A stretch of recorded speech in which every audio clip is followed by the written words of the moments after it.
எல்லாருக்கும் வணக்கங்க. இன்னைக்கு அனிதா குப்புசாமி யூடியூப் சேனல்ல உங்களை எல்லாம் சந்திக்கிறதுல ரொம்ப ரொம்ப மகிழ்ச்சி. நான் இன்னைக்கு உங்களுக்கு நம்ம ஆயிலை கூட்டக்கூடிய, கண்கள் நல்லா தெரியக்கூடிய, அப்புறம் முடி நல்லா வளரக்கூடிய ஒரு ஊறுகாய் செய்து காமிக்க போறேன். அப்படி என்ன ஊறுகாய்னா கொஞ்சம் கெஸ் பண்ணியிருப்பீங்க நீங்க. என்னன்னா நெல்லிக்காய் ஊறுகாய். நீங்க சங்க இலக்கியங்கள் எல்லாம் படிச்சிருப்பீங்க. ஔவைக்கு கிடைத்த ஒரு நெல்லிக்காயை கொண்டு அவங்க சாப்பிடாம அதியமானுக்கு கொடுத்தாங்க. அதுல 2 பேருக்குமே போட்டி. அதியமான் என்ன சொல்றாரு, ஔவை பாட்டி நீங்க இந்த நாட்டுக்கு தேவை, அதனால நீங்க சாப்பிடுங்க சொல்றாரு. ஔவை பாட்டி சொல்றாங்க, இல்ல உன்னுடைய ஆட்சி சிறப்பாக இருக்கு, அதனால நீங்க தான் சாப்பிடணும் அப்படின்னு சொல்லிட்டு 2 பேருக்குமே போட்டி நடக்குது. கடைசியில ஔவை பாட்டி தான் ஜெயிச்சாங்க, அதியமானுக்கு கொடுத்தாங்க. அந்த நெல்லிக்கனியை சாப்பிட்டு அதியமான் நீண்ட ஆயுட்காலம் வாழ்ந்ததாக வரலாறு. சரி, அது ஒரு பக்கம் இருக்கட்டும்ங்க. உண்மையிலேயே பாத்தீங்கன்னா இந்த நெல்லிக்கனியை நம்ம தினமும் உணவுல சேர்த்துக்கிட்டோம்னா நம்ம முடி சீக்கிரத்துல வெள்ளை நிறமாக மாறாது, கண்ணு நல்லா தெரியுங்க, அப்புறம் உடம்புக்கு குளிர்ச்சி, இது போன்ற பல விஷயங்கள் இருக்கு. அதுல பாத்தீங்கன்னா நான் இன்னைக்கு ஊறுகாய் செஞ்சு காமிக்க போறேன். அது கூட நம்ம வெள்ளைக்கடுகு சேர்க்க போறோம். அதுவும் காம்பினேஷன் சேர்ந்ததுன்னா நிச்சயமாக நம்ம உடம்புக்குள்ள இருக்கிற வெள்ளைக்கடுகு நான் ஏற்கனவே சொல்லியிருக்கேன், உடம்புல இருக்கக்கூடிய நச்சுத்தன்மைகளை எல்லாம் வெளியில கொண்டாந்துரும். அந்த ஒரு மருத்துவ குணம் அதுல இருக்கு. இன்னும் வெள்ளைக்கடுகை பத்தி நிறைய சொல்லிக்கிட்டே போலாம். அது இன்னும் ஃபியூச்சர்ல இருக்கக்கூடிய எபிசோடுகள்ல நான் உங்களுக்கு சொல்றேன். அதெல்லாம் வச்சுட்டு நான் இன்னைக்கு உங்களுக்கு ஊறுகாய் செய்து காமிக்க போறேன், நெல்லிக்காய் ஊறுகாய். இந்த நெல்லிக்காய் சாப்பிட்றதுனால தோல் மினுமினுப்பு கூடுங்க. சித்தர்கள் எல்லாம் பாத்தீங்கன்னா உங்களுக்கு நெல்லிக்காயை அதிகமாக உணவுல சேர்த்துக்கிட்டாங்க. அது காய்ந்த நெல்லிக்காயாக உங்களுக்கு திரிஃப்லா பவுடர்ல எல்லாம் சேர்க்கிறாங்க. உண்மையாலுமே பாத்தீங்கன்னா அதை தங்க பஷ்பம்னே சொல்லிக்கிட்டு இருந்தாங்க சித்தர்கள் எல்லாம். அப்பேற்பட்ட ஒரு மருத்துவ குணம் இருக்கு. முடி சீக்கிரத்துல உங்களுக்கு வெள்ளையாகாதுங்க. தொடர்ந்து நெல்லிக்காய் ஒரு சின்ன குழந்தையில இருந்து நீங்க கொடுத்துட்டு வாங்களேன், ஒரு 2-3 வயசுல இருந்து நெல்லிக்காயை ஏதோ ஒரு ஃபார்ம்ல, அதாவது ஹனியில ஊற வச்சு கொடுப்பாங்க. அதெல்லாம் உங்களுக்கு ஒவ்வொன்றிலையும் செஞ்சு காமிக்கிறேன். நான் ஒவ்வொரு எபிசோட்லயும் எப்படி செய்யணும்னு செஞ்சு காமிக்கிறேங்க. அந்த மாதிரி தொடர்ந்து சின்ன குழந்தையில இருந்தே சாப்பிட்டு வந்தாங்கன்னா கண்ணாடி போடுற அவசியம் இருக்காது நமக்கு. அப்புறம் முடி சீக்கிரத்துல வெள்ளையாகாது, தோல் மினுமினுப்பு கூடும், அப்புறம் இளமையாக இருப்பாங்க, கண்ணு நல்லா தெரியும், உடம்பு குளிர்ச்சியை கொடுக்கும். அது பாத்தீங்கன்னா ஒரு ஆப்பிளுக்கு ஈக்குவல்னே சொல்லலாம். ஒரு நெல்லிக்காய் இத்தினூன் இருந்துகிட்டு பாருங்களேன், இவ்வளவு பெரிய ஆப்பிளுக்கு ஈக்குவலாக இருக்குன்னு சொல்லலாம். இன்னும் சொல்ல போனா ஆப்பிளை விட பெஸ்ட் நெல்லிக்காய்ன்னு சொல்லாங்க. சரி, அந்த ஊறுகாய் இப்ப செய்யறது எப்படின்னு நம்ம பாத்திரலாமா? அதற்கு தேவையான பொருட்கள் முதல் பாத்திரலாம். நெல்லிக்காய் 1 கிலோ, மிளகாய் தூள் 5 டீஸ்பூன், மஞ்சள் தூள் 1 டீஸ்பூன், கடுகு 1 டீஸ்பூன், பெருங்காயத்தூள் 1½ டீஸ்பூன், வெந்தயம் 4 டீஸ்பூன், வெள்ளை கடுகு அதாவது வெண்கடுகு 1/2 கப், உப்பு தேவையான அளவு, நல்லெண்ணெய் தேவையான அளவு. நான் இப்போ நெல்லிக்காயை என்ன பண்ணிருக்கேங்க, 1 கிலோ நெல்லிக்காய் எடுத்து அதை நல்லா சுத்தமா அலசிட்டுங்க ஒரு குக்கர் எடுத்து அதுல நெல்லிக்காயை முழுசாவே போட்டுக்கிட்டேங்க. போட்டு போதுமான அளவு தண்ணி ஊத்திட்டுங்க. அந்த நெல்லிக்காய் மூழ்கணும் அந்த அளவுக்கு தண்ணி ஊத்திக்கோங்க. அப்புறம் கொஞ்சம் உப்பும் போட்டுங்க 2 விசில் எடுத்துட்டேங்க. குக்கர் 2 விசில்ல எடுத்துடணும். நெல்லிக்காயை எடுத்துட்டு அது ஆற விட்டுட்டுங்க. நம்ம என்ன உதுத்துக்கணும், விதையை நீக்கிட்டு இந்த மாதிரி தனித்தனியா சுளையா வச்சுக்கணுங்க. அடுத்தது நெருப்பு மூட்டி நான் ஒரு மண் பாத்திரம் வச்சிருக்கேன். அதுல நம்ம வெந்தயத்தை வறுத்துக்கலாங்க. இதுல வெந்தயமும் குளிர்ச்சி, அப்புறம் நெல்லிக்காயும் குளிர்ச்சி, நல்லெண்ணையும் குளிர்ச்சி, இப்படி குளிர்ச்சி உள்ள ஒரு ஊறுகாயை நல்லா இந்த கோல்டெல்லாம் பிடிக்குமே மேடம், நாங்கெல்லாம் சாப்பிடாம எனக்கு சீக்கிரத்துல கோல்டு பிடிக்கும் அப்படின்னு நீங்க நினைப்பீங்க. அப்படியெல்லாம் கிடையாதுங்க. சமைச்ச பின்னாடி பாத்தீங்கன்னா அதோட தன்மை வேறு விதமாக மாறிடும். அதனால நம்ம அதை பத்தி எல்லாம் கவலைப்பட வேண்டாம், நல்லாவே சாப்பிடலாம் நீங்களும். இங்க பாருங்க, செவக்க வறுத்தாச்சு, இது போதும், இதுக்கு மேல வேண்டாம்.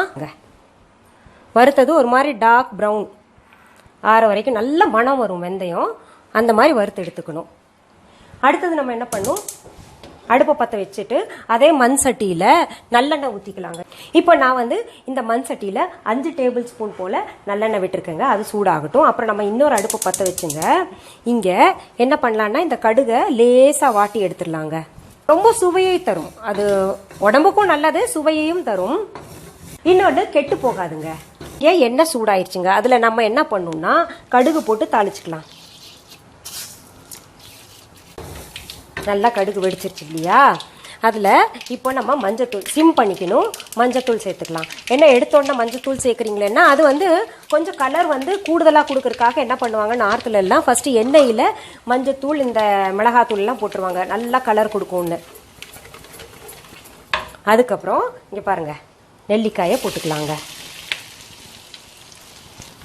நல்லா சிம்ல வச்சு விட்டுறலாம்.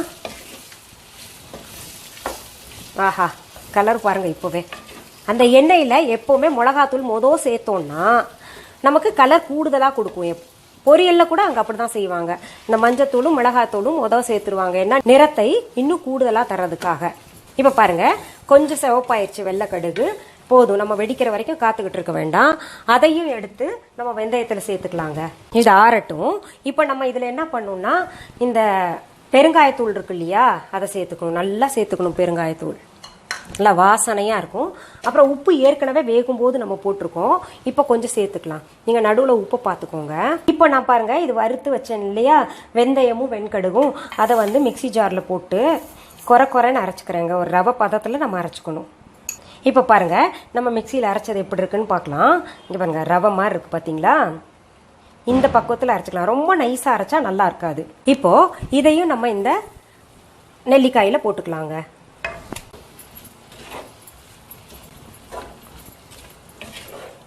நம்ம போட்ட எண்ணெய் ரொம்ப கரெக்டாக இருக்குது பார்த்தீங்களா. ஊறுகாய் ஸ்டீல் பாத்திரத்தில் வைக்கக்கூடாது. ஸ்டீல் பாத்திரத்தில் வச்சிங்கன்னா நீங்கள் அந்த ஸ்டீல் பாத்திரத்தை அரிச்சிருதுங்க, அப்படியே கருப்பாயி ஒரு மாதிரி ஸ்டீல் பாத்திரமும் வீணாக போயிடுது, ஊறுகாயும் வீணாக போயிடும். அதனால் நம்ம ஒன்றா என்ன பண்ணணும்னா, பீங்கான் ஜாடியில் ஊறுகாய் வைக்கணும். அப்படி இல்லைன்னா இந்த கண்ணாடி ஜார் இருக்கு இல்லையா, அதில் வைக்கணுங்க. நம்ம எண்ணெய் குறைவாக போட்டிருக்கோம், அது எண்ணெய் எங்களுக்கு கம்மியாக தான் வேணும் அப்படின்னு நீங்கள் நினச்சிங்கன்னா, அதை நம்ம ஜாடியோடு கொண்டு போய் மொட்டை மாடியில் வெயிலில் வச்சுட்டு துணி கட்டிடணும். வாயில் துணி கட்டிட்டு கொண்டு போய் மொட்டை மாடியில் வச்சு வெயிலில் வச்சு எடுத்தோம்னா கெடாமல் இருக்கும். அப்படி இல்லைன்னா கொஞ்சம் கூட எண்ணெய் போட்டு வச்சுக்கிட்டு அது வாரத்துக்கு ஒரு தடவை கொண்டு போய் வச்சிடலாங்க. இப்போ பாருங்க, ரொம்ப பக்குவமாக இருக்குது. நான் கொஞ்சம் நடுவில் எண்ணெய் சேர்த்துருக்கேன், எனக்கு வேணும்னு சொல்லிட்டு. ரொம்ப நல்லா இருக்குங்க. நான் டேஸ்ட்டும் பண்ணி பார்த்தேன், கொஞ்சம் உப்பு சரியாக இருக்கான்னு. சரியாக இருக்குது. இன்னும் முழுமையாக ஆனதுக்கப்புறம் டேஸ்ட் பார்க்கணும்ல உங்கள் முன்னாடி. சரி, நான் இப்போ அடுப்பை அணைக்கிறேங்க. பாருங்க, சுவையான ஆரோக்கியமான நெல்லிக்காய் ஊறுகாய் இப்போ நம்ம முன்னாடி இருக்கு பாருங்க. நான் டேஸ்ட் பார்க்கட்டுமா? ஆனால் நான் டேஸ்ட் பார்த்தா உங்களுக்கு எல்லாம் என்ன சாப்பிடணுன்ற ஒரு மாதிரி டெம்ப்ட் பண்ணுது அப்படின்னு சொல்றீங்க. இருந்தா கூட பரவாயில்ல, நான் உப்பெல்லாம் சரியா இருக்கான்னு ஃபைனலாக பார்த்துடணும்ல. உப்பெல்லாம் சரியா இருக்கு, ரொம்ப டேஸ்டா இருக்கு. நம்ம என்ன பண்ணலாம்னா, தயிர் சாதம் மட்டும் வச்சுட்டுங்க இந்த ஊறுகாயை ஜம்முன்னு ஒரு 7-8 சோளை போட்டு சாப்பிட்டோன்னு வைங்களேன், ரொம்ப உடம்புக்கு நல்லதுங்க. வெயில் அடிக்குது இல்லை, அந்த வெயிலுக்கு இந்த மாதிரி சிம்பிளாக சாப்பிட்டோன்னா ஈஸியாக வேலையும் முடிஞ்சு, உடலுக்கும் ஆரோக்கியம். சரி, மீண்டும் அடுத்த எபிசோட்ல வேற ஒரு தகவலோட உங்களை சந்திக்கிறேன். மீண்டும் சந்திக்கலாமா? நன்றி, வணக்கம்.